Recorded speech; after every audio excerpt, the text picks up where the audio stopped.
जैसे जैसे असम्बली इंतखाबात के लिए पोलिंग का दिन करीब आता जा रहा है, इंतखाबी सरगर्मियां भी जोर पकड़ते जा रही है। नांदेड़ जुनूब असम्बली हलके से वंचित बहुजन अघाड़ी के उम्मीदवार फारूक अहमद की इंतखाबी मुहिम ने पूरे हलके को अपनी लपेट में ले लिया है। शहर के अलावा देही इलाकों में भी रैलियां और जलसे मुनक्किद हो रहे हैं, जहां बड़ी तादाद में अवाम शरीक हो रही है। मुसलमानों के अलावा SC ST और दीगर पसमानदा तबकात के दरमियान भी रैलियों और जलसों का इनेकाद किया जा रहा है। फारूक अहमद की इंतखाबी मुहिम को मजीद मौसर बनाने के लिए पार्टी के कौमी सदर एडवोकेट प्रकाश अम्बेडकर के बेटे और नौजवान लीडर सुजात अम्बेडकर ने भी नांदेड़ का दौरा किया। इनके दौरे के मौके पर शहर के 2 मुकामात पर बड़े इंतखाबी जलसे मुनक्किद किए गए, जिनमें पहला जलसा सिडको में और दूसरा वागी रोड खड़गपुरा में हुआ।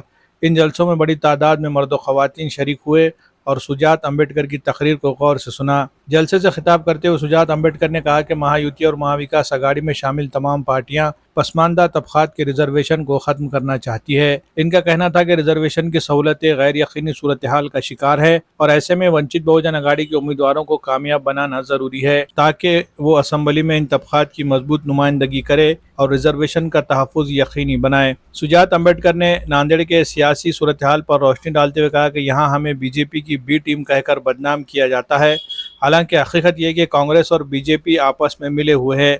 उन्होंने कहा कि नांदेड़ जुनूब में कांग्रेस के उम्मीदवार मोहन हम्बर्डे है, जबकि उनके बड़े भाई संतुक हम्बर्डे लोकसभा के ज़िमनी इंतखाबात में BJP के उम्मीदवार है। इससे ये साबित होता है कि नांदेड़ में कांग्रेस और BJP के दरमियान मिली भगत है। इसी तरह नांदेड़ शुमाल असम्बली हल्के में महाविकास अघाड़ी ने अब्दुल सत्तार को अपना उम्मीदवार नामजद किया है, लेकिन उनके खिलाफ शिवसेना UBT ने भी अपना उम्मीदवार खड़ा किया है, जो इस बात का सबूत है कि वो अब्दुल सत्तार को जीतने से रोकना चाहते हैं। सुजात अम्बेडकर ने कहा कि जब ये लोग एक दूसरे के खिलाफ लड़ते हैं तो इसे दोस्ताना मुकाबला करार देते हैं, जबकि हम मैदान में उतरते हैं तो हमें वोट कटवा और BJP की B टीम कहकर इल्ज़ाम लगाते हैं, जो इनकी दोगली पॉलिसी है। इनका कहना था कि दरअसल ये लोग दलितों और मुसलमानों को इख्तिदार में आते हुए देखना नहीं चाहते।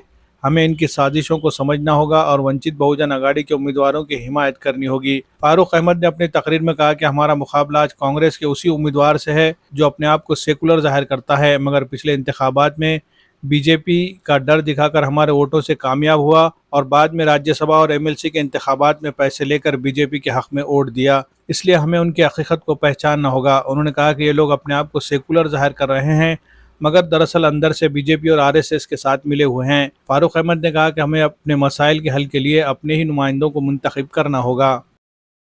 सबसे पहली चीज मुझे ये पता है कि नांदेड़ में और खास करके महाराष्ट्र के मुसलमानों में एक वीडियो वायरल किया जा रहा है। एक वीडियो वायरल किया जा रहा है जिसमें सिर्फ एक पार्ट कट करके दो लफ्ज ज्वाइन करके बाला साहब कुछ गलत बोल रहे हैं उलेमा के खिलाफ, ऐसा वीडियो वायरल हो रहा है। देखा है कि नहीं देखा आपने? हाँ, आप सब ने देखा है। इसका मतलब एक ही है कि कांग्रेस की झूठ फैलाने वाली मशीनरी BJP से कम नहीं है भाइयों, ये जान लो आप। लेकिन अगर आपको सच्चाई जाननी हो तो आज सब आप लोग जाके बाला साहब अम्बेडकर के फेसबुक पे, ट्विटर पे या इंस्टाग्राम पे जाके वो वीडियो देख लो।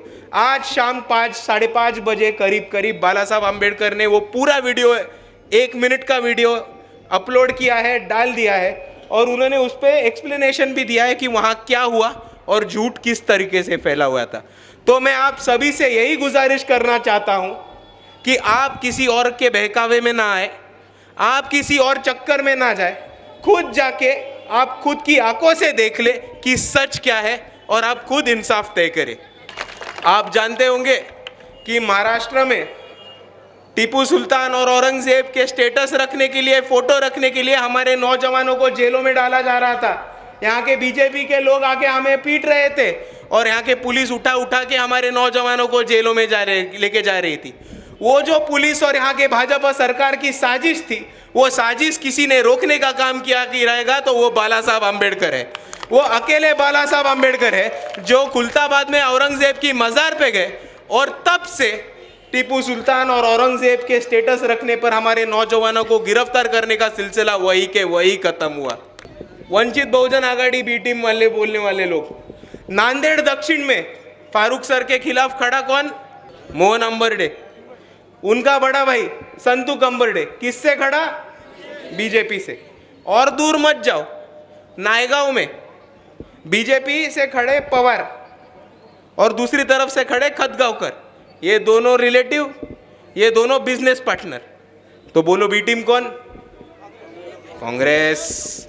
और एक चीज समझ लो कि ऐसी 5 जगह है इस महाराष्ट्र में जहां शिवसेना यूबीटी, कांग्रेस और शरद पवार राष्ट्रवादी कांग्रेस ये आपस में लड़ रही है। और ऐसी 3 जगह है जहां पे महायुति के लोग, मतलब शिवसेना एकनाथ शिंदे, भाजपा और अजीत दादा पवार की राष्ट्रवादी कांग्रेस एक दूसरे के खिलाफ लड़ रहे हैं। उसमें से आप ये साजिश क्यों की जा रही है ये भी जान लो। आप ये साजिश इसलिए की जा रही है क्योंकि इनको मुसलमानों को, दलितों को, बहुजनों को, आदिवासियों को और वंचित को सियासत में पहुंचने नहीं देना है, यहाँ के सभागृहों में पहुंचना नहीं देना है। आप देखो, ये जब भी एक दूसरे के साथ लड़ते हैं तो इसको मैत्रीपूर्वक लड़त कहते हैं, दोस्ती के साथ लड़ना कहते हैं। और हम जब भी लड़ते हैं, यहाँ के दलित बहुजन लड़ते हैं तो उनको बी टीम कहते हैं, और जब यहाँ के मुसलमान लड़ते हैं तो उनको वोट कटुआ कहते हैं। लेकिन आप इनकी साजिश समझ लो। नांदेड़ नॉर्थ में ही खड़े हैं अब्दुल सत्तार साहब, खड़े कि नहीं खड़े?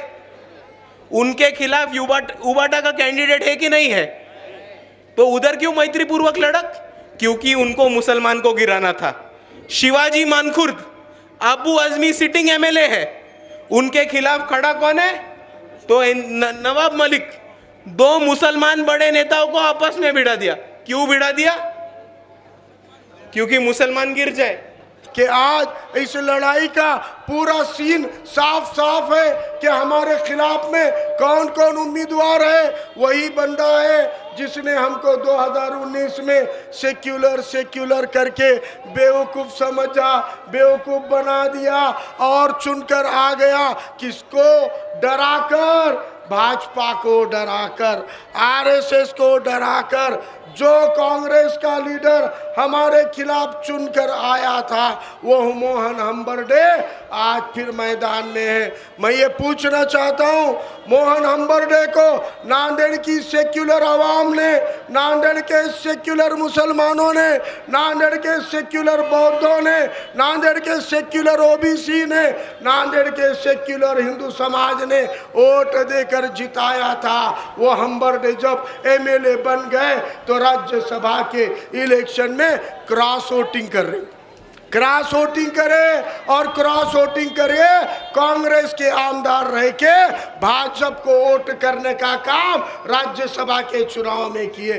जब एकनाथ शिंदे की खोके बोके की सरकार बन गई, 50 खोके एकदम ओके लेके भागे, सारे बोके गुवाहाटी में जाके गुवाहाटी में छुप गए, सरकार बना दिए 50-50 खोके लेके।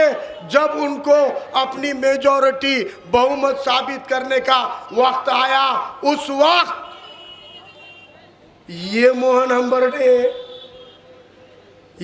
हम्बर्डे बीजेपी के खिलाफ वोट करने के लिए असेंबली में नहीं पहुंचा।